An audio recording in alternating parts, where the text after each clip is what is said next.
Israel పెద్ద shock ఇచ్చింది. ఏదైతే గాజా వ్యవహారంలో హమాస్‌కిను, ఇజ్రాయెల్‌కి మధ్యన సంధి కుదిర్చేశాను, కాల్పుల విరమణ జరిగిపోతుంది, నేను ఇజ్రాయెల్‌కి చెప్పేశాను అంటే, ఆయన చెప్పిన తర్వాతనే ఇప్పుడు భారీ ఎత్తున విరుచుకుపడింది. గాజా మీద నిన్న కూడా దాడులు చేసింది. రాత్రి కూడా దాడులు చేసింది. ఈ తెల్లవారుజామున కూడా దాడులు చేసింది. ఇప్పుడు తాజాగా 111 మంది ప్రాణాలు కోల్పోయారు. అంటే తన దేశానికే ముప్పు వస్తున్నప్పుడు నేను పెద్దోడిని, నా మాటిను, నువ్వు జాబు అంటే ఒప్పుకుంటారా ఎవరైనా సరే, అందులో ఇజ్రాయెల్ లాంటిది. అందుకనే ఇరాన్ విషయంలోనైనా సరే తను ఏసి అమెరికాకి చెప్పింది, తను చేయాల్సింది చేసి అమెరికాకి చెప్తోంది.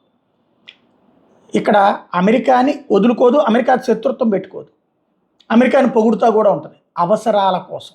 At the same time Israel తన దేశ రక్షణని వదులుకోదు, తన దేశ రక్షణ కోసం ఎంతకైనా తెగిస్తుంది, ఏమైనా చేస్తుంది, ఎవ్వడిని లెక్క చేయదు, ఎలాగైనా చేస్తుంది.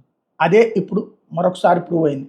ఇజ్రాయెల్ దాడులు 111 మంది సాధారణ ప్రజలు చనిపోయారు, లేకపోతే పిల్లలు చనిపోయారు, వృద్ధులు చనిపోయారు అని పత్రికల్లో వస్తుంది. బట్ అది నిజం కాదు. తీవ్రవాదులు తమ చుట్టూ వాళ్ళని పెట్టుకుంటారన్నది నిజం.